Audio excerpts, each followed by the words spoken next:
श्री कृष्ण। अध्याय 9 श्लोक 26। अनुवाद। यदि कोई प्रेम तथा भक्ति के साथ मुझे पत्र, पुष्प, फल या जल प्रदान करता है तो मैं उसे स्वीकार करता हूँ। तात्पर्य: नित्य सुख के लिए स्थायी आनंदमय धाम प्राप्त करने हेतु बुद्धिमान व्यक्ति के लिए यह अनिवार्य है कि वह कृष्ण भावना भावित होकर भगवान की दिव्य प्रेमा भक्ति में तत्पर रहे। ऐसा आश्चर्यमय फल प्राप्त करने की विधि इतनी सरल है कि निर्धन से निर्धन व्यक्ति को योग्यता का विचार किए बिना इसे पाने का प्रयास करना चाहिए। इसके लिए एकमात्र योग्यता इतनी ही है कि वह भगवान का शुद्ध भक्त हो। इससे कोई अंतर नहीं पड़ता कि कोई क्या है और कहाँ स्थित है। यह विधि इतनी सरल है कि यदि प्रेम पूर्वक एक पत्ती, थोड़ा सा जल या फल ही भगवान को अर्पित किया जाता है तो भगवान उसे सहर्ष स्वीकार करते हैं। अतः किसी को भी कृष्ण भावनामृत से रोका नहीं जा सकता, क्योंकि यह सरल है और व्यापक है। ऐसा कौन मूर्ख होगा जो इस सरल विधि से कृष्ण भावना भावित नहीं होना चाहेगा और सच्चिदानंदमय जीवन की परम सिद्धि नहीं चाहेगा। कृष्ण को केवल प्रेमा भक्ति चाहिए और कुछ भी नहीं।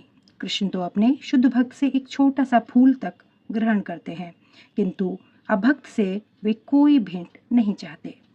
उन्हें किसी से कुछ भी नहीं चाहिए, क्योंकि वे आत्मतुष्ट हैं। तो भी वे अपने भक्त की भेंट प्रेम तथा स्नेह के विनिमय में स्वीकार करते हैं।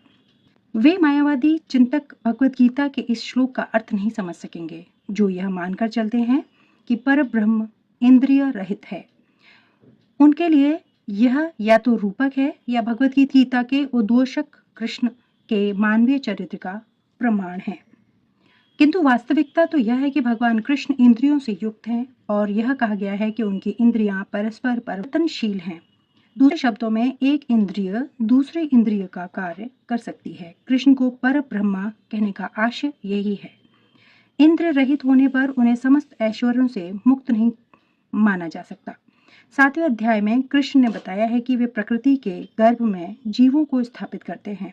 इसे वे प्रकृति पर दृष्टिपात करके करते हैं। अतः यहाँ पर भी भक्तों द्वारा भोजन अर्पित करते हुए भक्तों का प्रेम पूर्ण शब्द सुनना कृष्ण के द्वारा भोजन करने तथा उसके स्वाद लेने के ही समरूप है।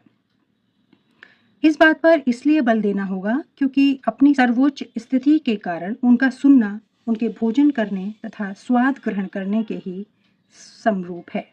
केवल भक्त ही बिना तर्क के यह समझ सकता है कि पर ब्रह्मा भोजन कर सकते हैं और उसका स्वाद ले सकते हैं। धन्यवाद। जय श्री कृष्ण।